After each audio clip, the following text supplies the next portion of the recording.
Melissa, thank you very much for joining me today. Absolutely. It's great to see you. So tell me, when and what kind of Emerge Vermont training did you do? So I started the signature boot camp training. I think it's called boot camp, right? The signature training, like the full Yeah. length training. I started that in the fall of 2019 and wrapped up in the spring of 2020, actually right before COVID hit. So we actually didn't get to do our final celebration all together, but we were able to do all of the meetings in person, which was really nice. And what was your background at the time, and what did you expect to get out of the training? Yeah, so I'm a community organizer by trade. I've been doing faith-based community organizing for 10 years in Vermont and have worked in nonprofits most of my career. And so I have a fairly good working knowledge of how things work in the state house, how things work at the federal level in terms of creating policy and whatnot. But I actually don't have a lot, and I can run campaigns on issues, but I don't have a lot of experiencing running campaigns in terms of running for office. So there were some things I was very knowledgeable about, like I've had to raise funds. Working for nonprofits, you have to raise your own money a lot of times. So I've done fundraising, and I know about messaging and communications and interacting with the media and how to pivot back to your message and all of that sort of thing. But in terms of the nuts and bolts of how to run a political campaign, I did not feel very comfortable with that going in. So I think that my expectation was I would be able to have a better picture of what it would actually kind of cost both personally and also for my family for running a campaign, not necessarily financially, but more in terms of just the time commitment that it would take to run that type of a campaign and what all that would entail. So the personal preparation was just as valuable as the nuts and bolts. Yes. Yeah. Yes, very, very much so. And so did the training impact any of your decision making around whether to run or when to run? Yeah, while I was in the middle of the training, I had decided to go ahead and run for select board at the local level, wanting to get my name on the ballot so that people will start familiarizing themselves with my name and eventually trust me to hold office. I did go ahead and run for select board in the midst of COVID. I did not win, but I also did not really put hardly any. Well, I put no effort into it because I was trying to just survive at that point, but was able to get a third of the votes without doing anything but just having my name on the ballot, which gave me a level of confidence that if I were to actually apply what I know and what I've learned through the Emerge program, that I do have a decent shot at winning whatever seat that I choose to go for. And so that was definitely helpful. It also helped me understand too, the commitment that it would take to hold, say, a local office versus a state office versus a federal office.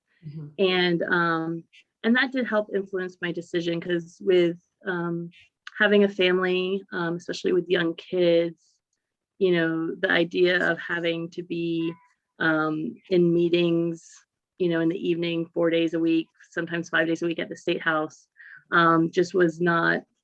I realized that that's just not something that I could juggle right now in where I'm at in my life. Maybe in a few years, we'll see. But at that point, it was I think I could handle something locally that was just right up the road once a week type of a thing, with the occasional emails and phone calls in between. But that, I think the Emerge program really helped me kind of suss out what I felt comfortable running for, and gave me the courage to go ahead and try it.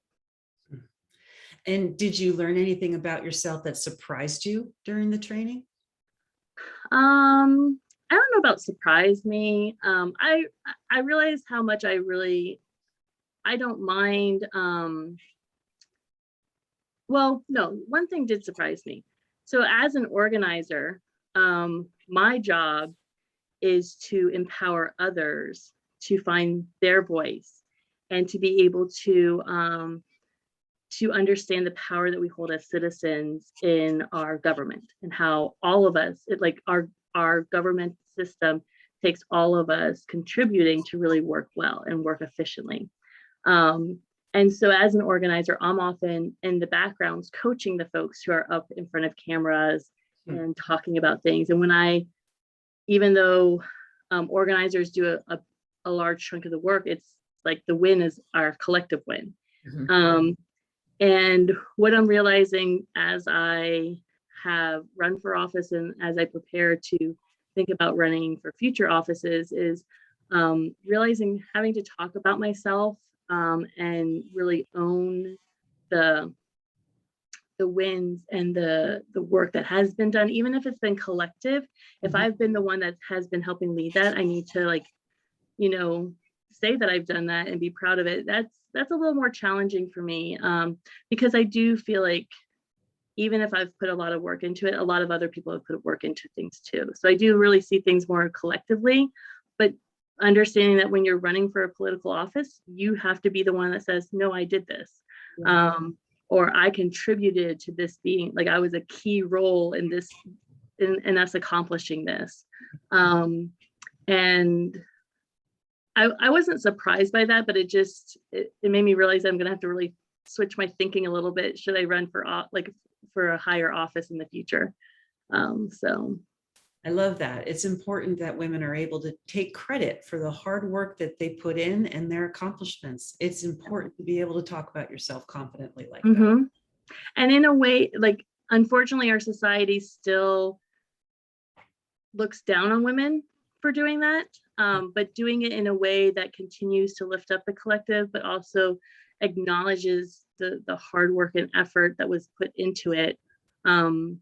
Because I think that people understand that women do a lot of work and we shoulder a lot of loads, but I think that you have to frame it in such a way that people acknowledge, like, oh yeah, like that was a lot, that was a huge lift, and if we didn't have that, if we didn't have Melissa helping with that, it wouldn't have been accomplished. Exactly. So what was the best part about being involved with Emerge Vermont? Well, first of all, just meeting all of the amazing women. Like the first day when we were all sharing things that we've done, our accomplishments, places where we've been, where we've worked, the lives that we've lived, it was just so uplifting, because that's not the type of things that normally come out of conversations in a day-to-day, working environment. So it was just like, man, to be surrounded by such an amazing group of badass women was just like awesome.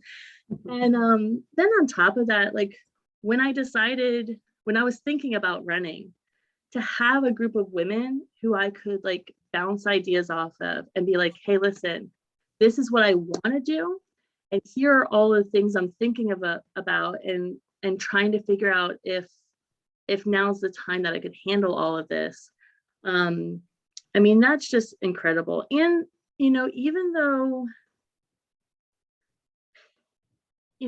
politically we're all Democrats and we can kind of be on that spectrum of the Democratic platform, to have like a common knowledge of like, hey, we've been through this training together of learning about the process of campaigning and what it takes, to have like that group of women who will have your back no matter what as you move forward from across the state is pretty powerful. When men decide to run for office, they pretty much can like wake up one morning and over a cup of coffee be like, I'm going to run for office, put their name on a piece of paper, and they might have to work for it, but they don't second guess themselves, and they don't necessarily need a group of people standing behind them to get it done. They have an advantage that way. But I think for us as women, especially women who have families or who just have a lot of other commitments in their lives, they need that group of support to sit there and say, no, you got this. Like, let me help you problem solve how you will handle, you know, still doing this piece of work that you already do along with campaigning, or let me help you handle how you're going to get your kids off the bus when you need to be at a committee meeting at 4 o'clock in the afternoon. So yeah, Sisterhood, sisterhood is just yes, essential. It's really every alum that I've spoken to, it's the sisterhood that they've all said is the very best part. The learning is important, but the network, the strong support, and knowing that someone has your back, multiple women have your back is. and not just Emerge Vermont. Like, I have connected with Emerge sisters across the nation at other conventions and committees. And it's like, when you find someone else who's running for office who went through Emerge, there's that connection and that bond there, and you're willing to help out and support them even from across the country. So like, it's not just Emerge Vermont, like that's amazing, but it's like this connection that we have across the states. It's really amazing as well. Yeah. You couldn't have said it better. Thank you so much, Melissa, for telling your Emerge story. Yeah, And absolutely. best of luck with all of the things that you're going to pursue in the future now that you've come from Emerge and you're moving forward with your next project. Thank you. Thank you so much.